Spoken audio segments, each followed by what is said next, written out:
Long ago, in the early years of the Second Age, the great elven smiths forged rings of power. 9 for mortal men, 7 for the dwarf lords, 3 for the tall elf kings. But then the Dark Lord learned the craft of ring making and made the master ring, the one ring to rule them all.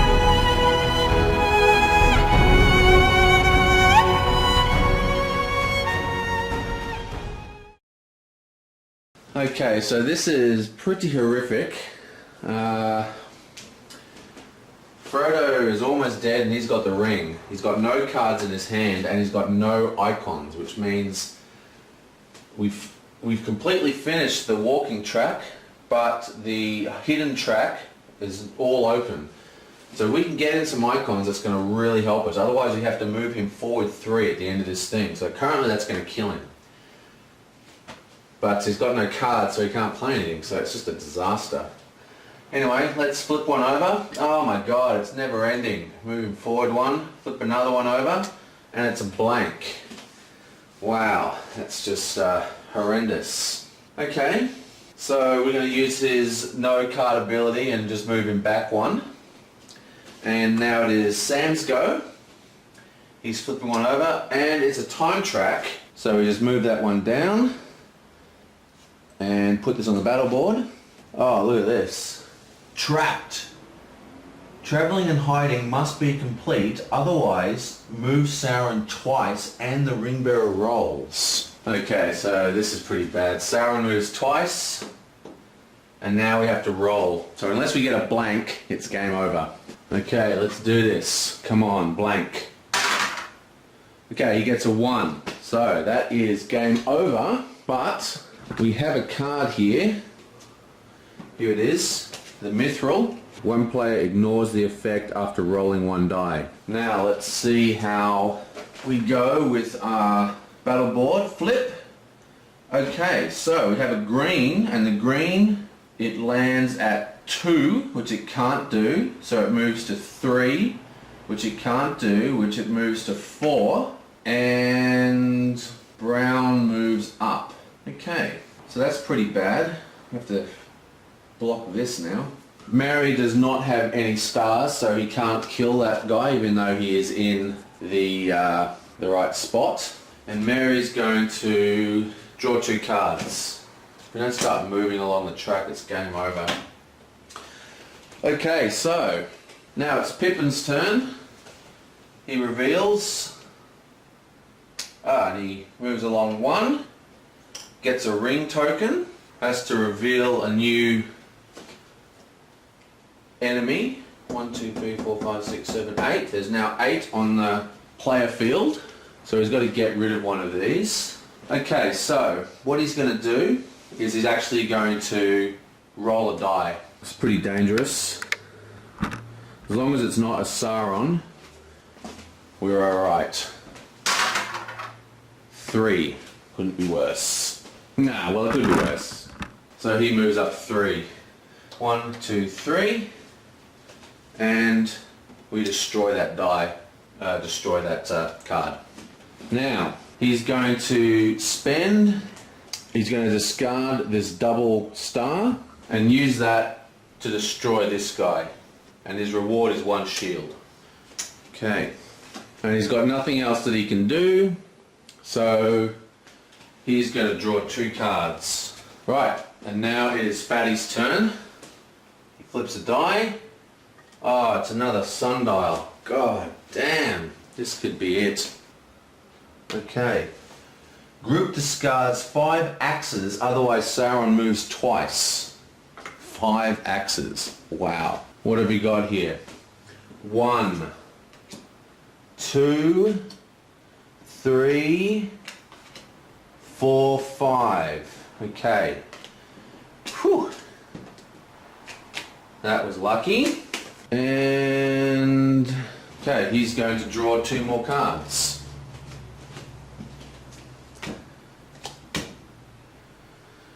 Right, now let's reveal this tile, see what happens. 3 black. Oh, that's pretty horrendous. So that's 1, 2, 3. Okay, so that's not good at all. So that means it goes back 2. Okay, so we've made almost no progress. 1, 2. Right, so it's Frodo's turn again. He gets to flip a card. Oh, right, awesome. This moves up 1. Gets him a heart. And we reveal a encounter card. 1, 2, 3, 4, 5, 6, 7, 8. So we have to deal with that. And he's just going to move back 1. Now, he has to get rid of something here. He can't. But we do have this white card in Pippin's line. Defeat any one foe. So what's the hardest card to cast here? Discard 3, discard 2, discard 2, move 2, discard 2 life tokens. Let's kill that one. So, back to Sam. Flip one over. Okay, it's another blank. He's going to draw 2 cards. Okay, so we now have Pippin's turn. Flips one over. Oh, okay, this is bad. So, this is it. This has got to be game. Now, if we pass this event, we actually defeat Moria. We have to go through all of these tokens. And it is Fly You Fools. One player moves 3, otherwise each player rolls. Okay, well that's not too bad. So we're going to move Fatty 3. Or how about Sam? Does his ability stop that? It only works on die rolls. So Sam moves 3. 1, 2, 3. Now we just have to complete the battle board and our horrendous time in Moria is over. Okay, so we flip 1, black moves. We flip another, black moves twice. 1, 2. There's no more card tiles to draw. Black, we move again. Green moves. Okay. Flip again. White moves. Flip again. Green. And purple. Well, that's game over. We had... Okay, wait, we might be able to save this still. Okay, so... let's have a look here. This is the order of events. We have 2 cards. This is all in shot. Oh, I got it in there, the first player marker. Whose turn is it? Okay, so let's just do this. So... black moves back 1, 2, okay, here we are, that's where black was. Green was here. Okay, so this is what the battle board looked like. This is just such a bad move I did. Okay, so Sauron can move 2 spaces, or if he moves any more than that, we're going to lose. So, Boromir is here, by the way. Now, Gimli blocks, Legolas blocks, Boromir doesn't block, so he still moves on red, but he's removed, and that doesn't have an effect for that turn. Okay, so what have we got here? We have 1, ignore all damage from any given tile, and we have 1 to place a unit on the battle board at our own will. So basically, okay, so he's going to roll.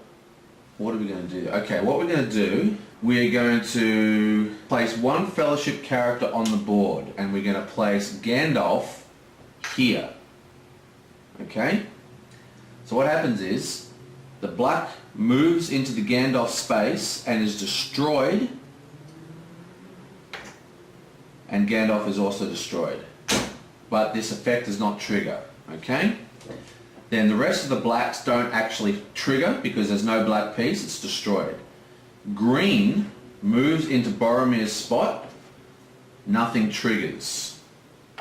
Boromir's destroyed.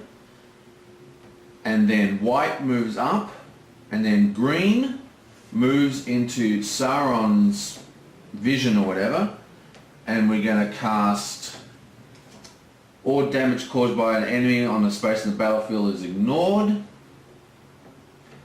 So that won't trigger, and then this moves up.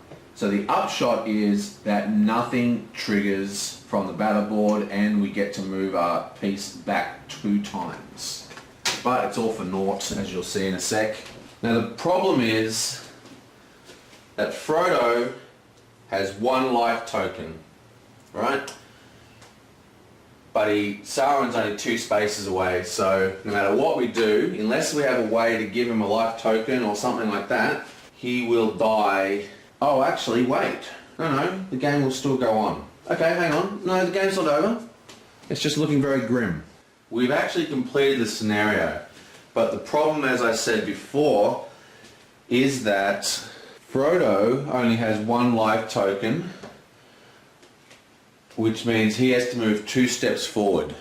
Now note that Pippin has a ring, okay, so that means the ring actually transfers to Pippin. But unfortunately, the life token movement occurs first. Actually, you do the life token movement and then you change the ring after that step, which means Frodo moves twice, 1, 2, and Sauron has the ring. And that is game over. The world is destroyed. So that was a particularly brutal playthrough. This game is very unforgiving, but that was really, really, really bad. I'm actually tempted to play that through again, and this time change one of the rules I was playing. Basically, I had a few custom rules going. And I was one of the rules that I played was the blank tiles. Now in the actual real rules, see this trap, for example, doesn't have a hand. So when you drew a hand, that becomes a wild card in the original rules, which allows you to move any track. And that is really, really helpful and probably shouldn't be changed the way I was playing it. I actually went down to the garage and dug out my old modified rules, and the way I used to play it is that you actually drew a card for every blank tile. That offset the drawback of not having a wild card and also fueled the discard. Didn't make the game too much easier, but it allowed it more to flow through. But if I play it again, I'll play all the same rules I did. The other rule that I changed is in the real game, foes can only be deleted from the very outmost tile. Okay? So if you have a chance to delete a foe, you have to do it straight away because you cannot pick and choose. I was saying, okay, I'll delete this foe and I'll delete this foe. Okay, you can't do that. You can only delete from that, which is extreme, makes it much, much harder to foe line. Now, I took that rule out because I felt that it removed focus from the quest to just battling this foe. This foe line became the main focus of the entire game. You know, even win conditions by emptying this deck became more common than finishing the quest. And I don't like that, so I'm not going to change that. And yeah, but I mean, I was warned by a guy on Board Game Geek that this was going to happen, but I didn't listen to him, and I should have. Yeah, so I made that game, that was a little bit harder, because what we would have done, we would have been able to, because there was quite a few tiles drawn, which were random, you know, like there's another one. We went through almost this entire deck, but my point is there was a few times where we could have chosen where to move. And that could have given it, I mean, it's hard to say, but that might have given us the opportunity to get more life tokens into Frodo's hands. And then we could have survived another step. The problem was, even if we did survive and we got to Lothlorien, we'd still have to deal with these. And one of them was each player needs to discard a star token, which is quite hard as well. So, and then everyone would have to roll, which means you'd probably die. But because the ring would have changed hands, we probably would have lost both of these hobbits, would have been killed, but we still would have been able to continue the game. So we came pretty close to being able to pull it off. And that is why I play the blank rule in the first place, because you get a feeling of just how epic this game can be. Like you get this epic feeling of the quest, and this, you know, when you win, man, it's like, yeah, man, that was like, if we pulled a win out of this game, it would have been talked about for a long time, because it was just such a rough start. Oh well, that's so disappointing. This is the first time I've ever lost a game on my channel, and as much as yeah, it really bugs me. I might have to play this again. Oh well. We never got to the Helm's Deep battle board. There's also an Isengard board we didn't see, the Shelob board, and the Mordor board. So it would have been fun to see. So yeah, it's a little bit disappointing. Sorry I couldn't get further into the game for you, but yeah, and I feel a bit bad because there was a bit of a, I think I really hurt myself by playing my own custom rule, but playing my custom rule incorrectly. What a shame. Yeah, because in the original rules, the way we played it, gave us fuel for beating this, fighting the battle board, and you're guaranteed to always get at least to the last or near the last board. It made it, in my opinion, it really made the game much more fun and balanced. But because I forgot about the drawing the card on the blank tiles, we were just so short. And I was hoping that if we could get to the next stage, the next board, which was Isengard, no, Lothlorien, sorry. No, Isengard. If we could get to the next stage of the board, which is Isengard, then I was going to switch to that mode, and that probably would have picked the game up a little bit. Anyway, I'll catch you later. Long ago, in the early years of the Second Age, the great elven smiths forged rings of power. 9 for mortal men, 7 for the dwarf lords, 3 for the tall elf kings. But then the Dark Lord learned the craft of ring making and made the master, the one ring to rule them all.